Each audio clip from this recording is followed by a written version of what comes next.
Hey guys, welcome back to the channel. So on Friday, we spoke a little bit about the markets being really volatile and the fact that there's a lot of people out there at the moment who are thinking about quitting stocks because the markets are just so up and down right now, and stocks are at a loss even today. You just look at the markets. There's a lot of stocks that are down in the red. And if you've just started out investing over the last 12 months or so, this will be an unsettling time for you. Now, as part of that video, towards the end, I also gave a tip where I spoke about portfolio construction and the fact that what you need to try and do is try to build a portfolio that gives you a foundation. Now, I know when I talk about things like that, people often think, what the is he talking about? And so what I want to do in this video is maybe make it a little bit easier for you to understand and give you examples of 5 companies that you can actually use as a strong foundation within your portfolio. You're welcome. Now, I will give you a lot of context and I will give you a lot of information in this video. So you need to pay attention. You need to have your notepad. I'm going to timestamp this video down below as well. And just before we get started, if you are one of these people that keeps commenting saying, just get to the point, look, there's a lot of content out here at the moment, but there seems to be a lot of context lacking. And what I'm trying to do with this channel is to give information, content, alongside context, so that when you watch this and you go and do your own research and you try to form your own opinion, you're able to make the best choice. You're able to come to the best understanding to form your opinion as possible. This isn't about wasting your time. And frankly, if you can't sit through a video on YouTube when you're looking at investing your own money and spend 17 minutes on a video, then you really shouldn't be investing at all, because you need to have the time to really make sure that you're making the right decision. So look, use the timestamps below and don't leave me a message saying you're wasting my time and stuff. There's a lot of time that goes into building these videos and putting these together. There's a lot of research that I do for these, and I have to take my time to explain them as well. So guys, use the timestamps. Don't bother leaving the message. But we've got quite a lot to get through, so let's get going.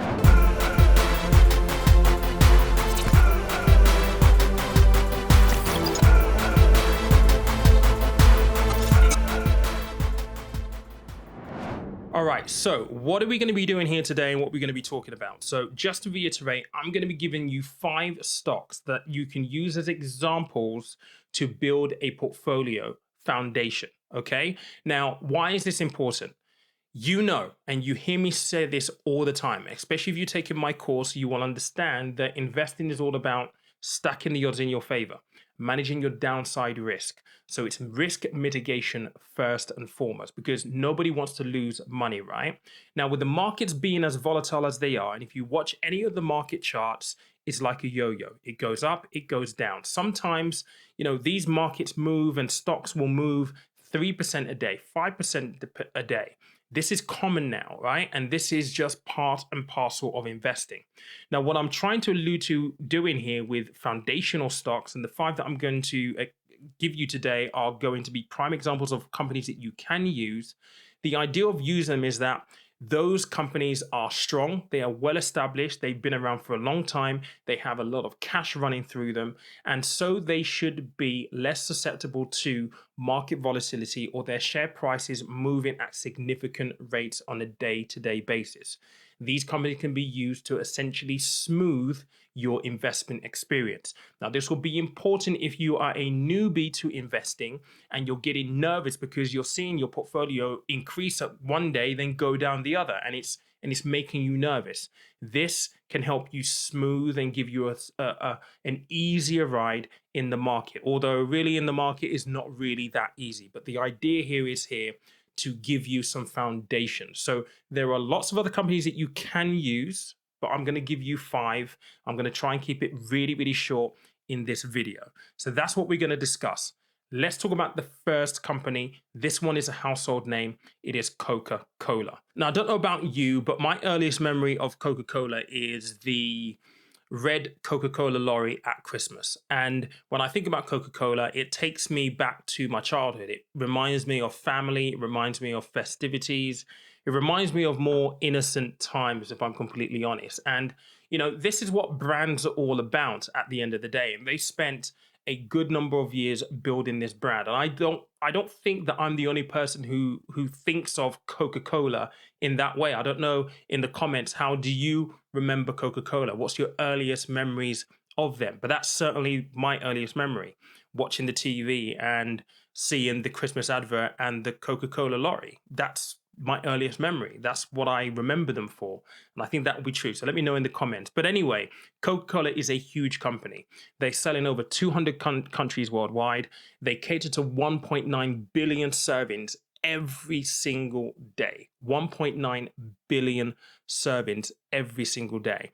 They own over about 500 brands altogether. You'll know a lot of them. Dr. Pepper, obviously, Lilt, Oasis, Starbucks is actually within their staple as well. There's a host of other companies too. But I'm going to just show you some of the key information about Coca-Cola, just from a stock point of view, that should hopefully give you a little bit of comfort around these kind of stocks. And hopefully you'll begin to see maybe a little bit of a trend in the 5 that I have chosen, in terms of, you're going to do further research, you can look at some of these things as well. So this is Coca-Cola. I'm actually using the CNBC website at the moment because Yahoo Finance wasn't working for me when I tried to get this up. But here you can see the market cap. So their market cap is $234.9 billion. That's billion with a B, by the way, guys. They are a dividend paying company, so their dividend yield is 3.08%. Pretty good dividend yield, to be honest. Their PE ratio is 32.64 as well.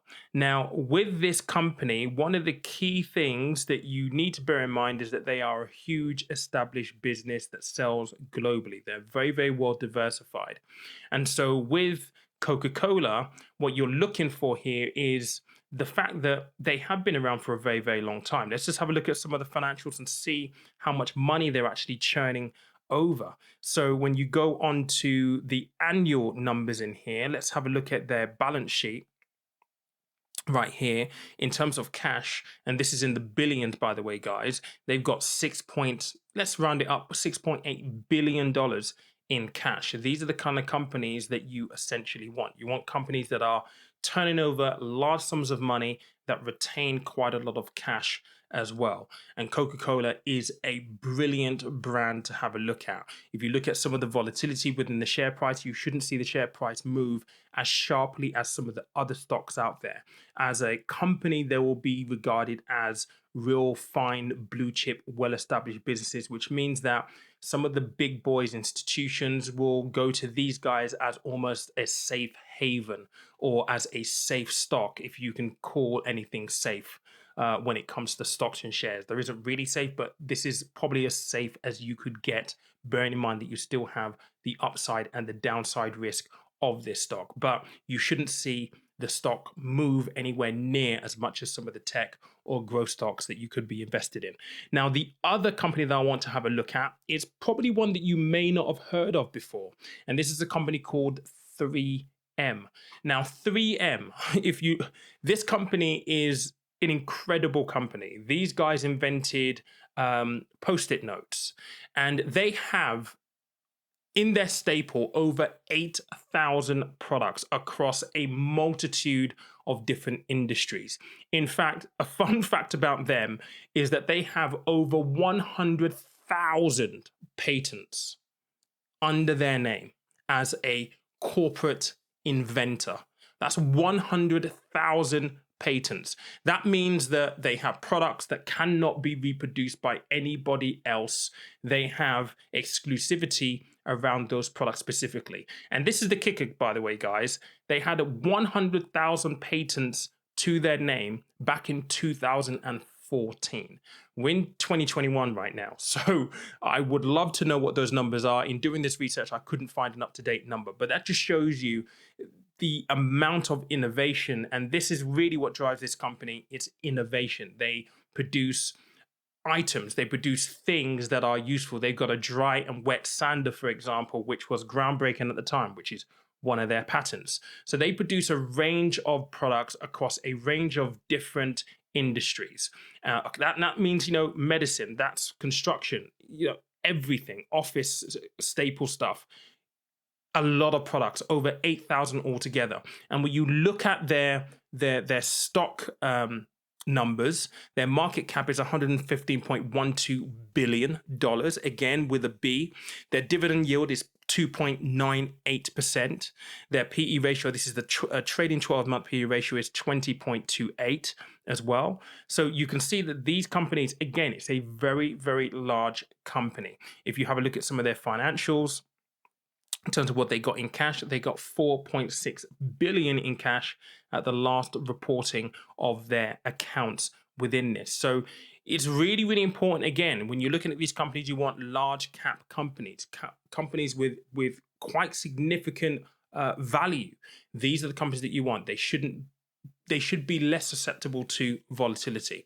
The next one we're going to be having a look at is one that you should already know, actually, to be fair, because it is a household name, and that is Apple. Now, Apple's an interesting one because it's a relatively new-ish company in the context of, maybe the likes of Coca-Cola, for example, right? I mean, if you look at the iPhone, how long has the iPhone been around for? And where Apple really stand out is the fact that they have just huge sums of money available in cash. I mean, over 190 billion in cash right now is absolutely nuts. And we all know the products that they produce. They produce the iPhone, they produce the AirPods, they produce Macs. I use a Mac. They produce Apple Watches. They produce a whole host of products that have become staples to everyday life. There's not a lot of people that don't use an Apple product. Certainly when it comes to things like the iPhones, they absolutely dominate that market. So again, with Apple, they are a very, very well diversified business. They have a lot of cash at hand. And again, with these guys, if you look at the financials, the market cap for these guys is ridiculous. It's $2.225 trillion. That's with a T, guys, not with a B. Trillion dollar market cap. Now, dividend yield for them isn't that great, 0.66%. Okay, for them, their PE ratio, their trailing 12-month PE ratio is 29.74. But this is a huge company with a product line that a product line that you likely use. I mean, in my household, I've got the iPhone, I've got the MacBook, I've got the AirPods, I've got quite a few of their items that I use, and that will be the same for many people. So again, you're looking for a company that has been around for a while, that is strong financially, and these guys are extremely strong financially with over $190 billion in cash. It's just absolutely nuts. So this is one that, again, shouldn't be too volatile when it comes to market movements. It should have some kind of cushion, be a really good stock as a foundation stock for you as well. The next one I want to talk about is probably the one that maybe you may not even know. This is the company that belongs to the most successful investor of our time. It is Berkshire Hathaway, which is indeed Warren Buffett. This is his company. Now, a couple of things to point out about Berkshire Hathaway. When you go and search these guys and you want to buy individual stocks, you'll find that there's Berkshire Hathaway A-class shares and there's B-class shares. Now, with the A-class shares, the price is ridiculous, essentially. It's like $400,000 a share. I mean, it's no joke. It's for the big boys, really, to be fair. You, as a retail investor, will probably be looking at the B shares, which is what we're looking at right here. It's currently on for about $279 per share, which is a far cry from the $400,000 share price for the A-class shares. Now, there were a couple of reasons why Warren Buffett hasn't done a stock split on the A-class shares. And his views were that essentially he wants serious people, long-term investors, to buy the A-class shares. In fact, the B-class shares weren't created until very, very recent history. And this is one of the reasons why he said that he created the B-class shares, because it got to the point where the share price in the A-class shares was so high that mutual funds and index fund and investment houses were thinking, well, we might create something that will mimic or have Berkshire Hathaway shares in it, and he did not want that to happen because he felt as though the investor will be taken for a ride when it comes to fees. So he created B class shares for retail investors. So this is probably what you're going to be looking at buying if you want to buy shares in Warren Buffett's company. If you haven't listened to his annual meeting from last week, his quarterly meeting, sorry, from last week, I'll post a link to a video down there. Just go and listen to the way him and Charlie Munger actually talk about, the decisions that they've made and how the company is actually doing. He is, by far one of the most successful investors of our time. So having some money with him actually isn't a bad thing at all. Now, in terms of financials on the B share class, the market cap is slightly different. So it's 427 million. It doesn't pay dividends. And that's one thing about Buffett. He does not pay dividends at all. He really believes in reinvesting money into the company.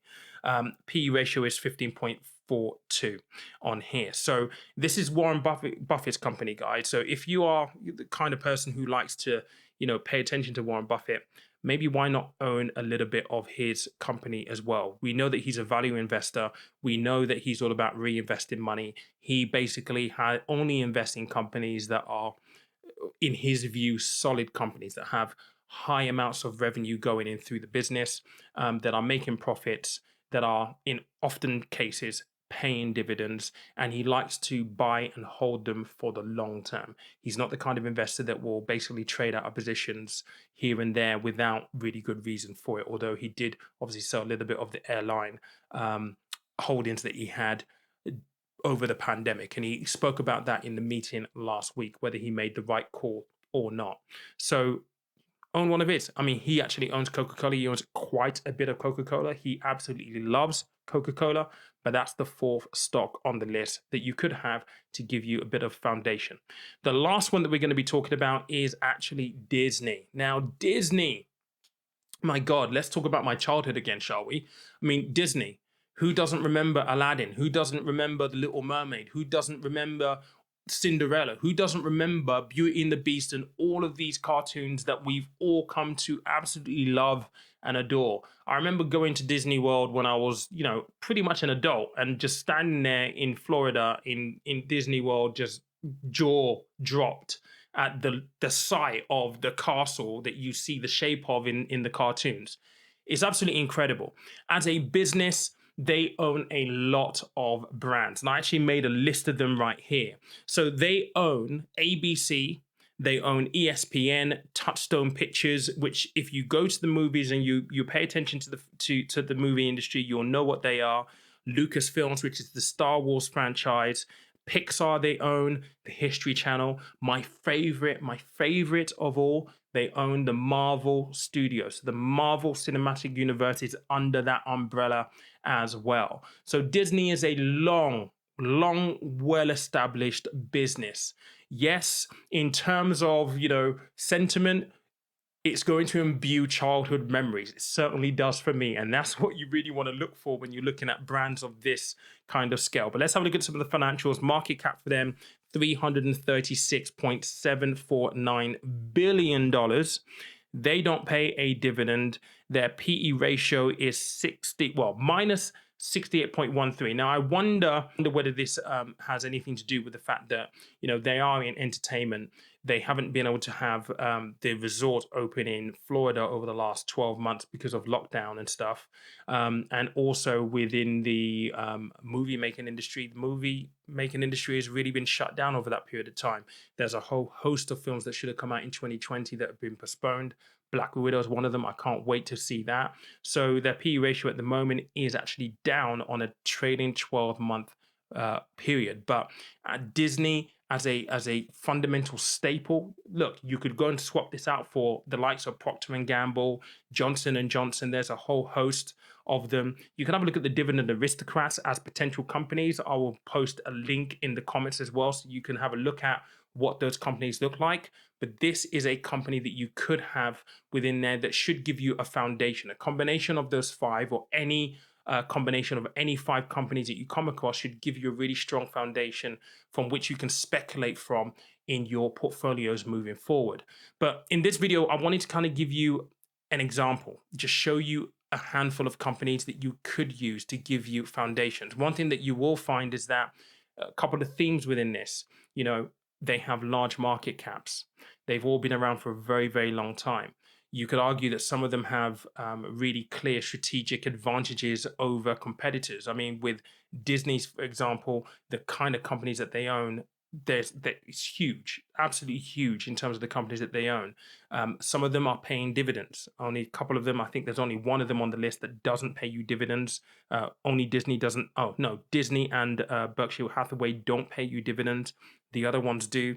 Dividends in this case could be cherry on top of the cake, because not only are you going to get a dividend payment because you're a shareholder, the share price increases, 3-4% per year, then you're getting a good bit of return on there. So potentially good companies to have to give you foundations that you essentially need.